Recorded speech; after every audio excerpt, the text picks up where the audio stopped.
Hey, what's going on, y'all? Just wanted to cover today my MVP pick. Also, the person that I'm thinking needs to or will end up ultimately winning the championship in the Super Bowl trophy. And somebody I think that really hasn't gotten as much credit over the course of their career. And there's a lot of different factors that go into this, but Matthew Stafford. So not only is he having statistically one of his kind of best seasons ever. And by the way, this is my pick prior to the breaking news we got yesterday about OBJ signing. But um, he's leading the league in passing yards right now. I think he has just under 28.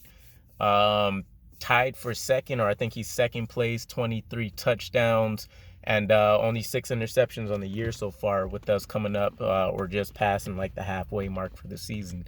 Um, I think theoretically he might be able to hit the 50 touchdown plateau. He's had multiple touchdowns in I think all but 2 games so far this season. But I mean, if we go back to his days as the front man for the Lions franchise, he had Megatron early on.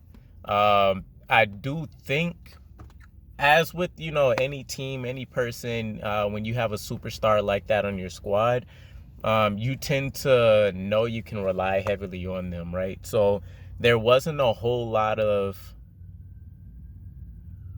development, I would say, of other players per se during that franchise period. It was really kind of Megatron and Matthew Stafford were the go-to. We know there's been a porous run game that he's had to deal with forever, and then just overall, the Lions' defense has kind of been atrocious for like the last decade and a half too. So I think the biggest thing with him coming over to the Rams was that if he succeeded, this would have been a glimpse of the quarterback that we should have seen this whole time. Um, and if he didn't, I think it would have spoke a little bit more to maybe what some of the critics were expecting, where he hasn't been able to elevate the level of talent around him per se, or he's kind of needed those all-stars around him in order to look like the quarterback he has been. For me, I think his career arc probably would have looked a lot closer to maybe like Ben Roethlisberger's than what he currently is. But if he can get this championship this season, I think that does a lot of wonders for his trip to Canton, because he does hold a high place in a lot of record books, and I kind of see him finishing in that upper echelon level of quarterback stats as well. But he has a crazy amount of talent around him now. The Rams defense has been built up to a level that's pretty ridiculous.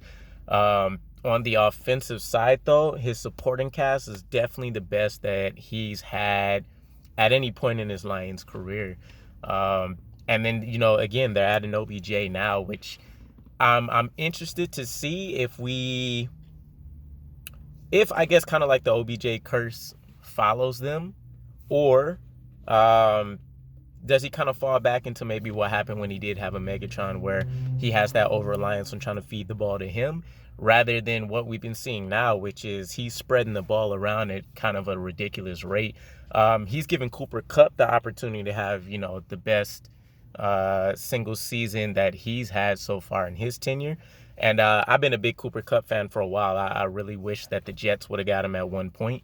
But, it is what it is. There's a lot of kind of, I would say the slot receiver position has gotten a lot more notoriety lately, but I think it's still very much so a role people are trying to figure out what kind of archetype they want to see there, what they're doing with it. But yeah, Cooper Kupp, ridiculous. There's plenty of other talent there that's been getting elevated, but overall, I think we can really see a season that puts Matthew Stafford head and shoulders above a lot of other quarterbacks compared to where he's ranking up now. I would definitely say I've been hearing comments about him being kind of in the middle of the pack.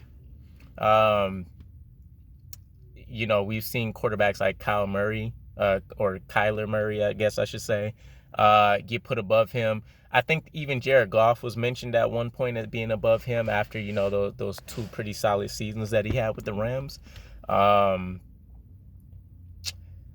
I'm trying to think. There's it's been a bit of disrespect. I know at one point I heard some of the comments being Mark Sanchez with like his 2 championship appearances back to back, his rookie and sophomore year. I I think that's a stretch for sure. Um, but I think he does need to be up there, either just at the bottom tier of kind of the Tom Brady, Aaron Rodgers of the world, or he needs to be at the top of wherever you want to rank, like the Lamar Jacksons. Um, if you're not putting him in the same tier as like Mahomes. Um, it's a bit of enigma, I would say, I guess, just to be pretty bland about it. But that's pretty much my pick. Let me know what you guys think. I think the OBJ signing, for one, may be a positive for him. Two, I really do think we see a crazy finish to the second half of the season with Matthew Stafford. And I want to see him break the 50-yard mark, the 50 touchdown mark for sure. But I mean, the way that they've been kind of manhandling teams at this point in the season, I mean, unless injuries, pile up for him, I don't see that changing whatsoever. He's almost thrown for like, I think out of the games that he's had the multiple touchdowns, I think all of them have been at least 250 to 300 yards. And then, of course, those multiple touchdowns.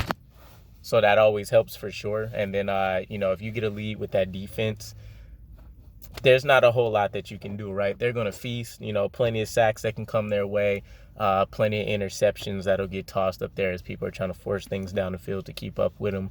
I'm not even sure who I would say their biggest competition would be right now, because I know a lot of people would have said Mahomes, at least if we're talking like Super Bowl matchups. On the NFC side, I guess you would have to probably say Rodgers or Brady. AFC, I'm not sure if there's a team that necessarily will be able to hold a candle if they meet the Rams in that matchup. But again, let me know what you guys' thoughts are down below. There's a lot of things that I could have specified, nitpick, various stats that we could have thrown out there. But let me know if you guys think there's a better pick for the MVP at this point, and I'll catch up with you again.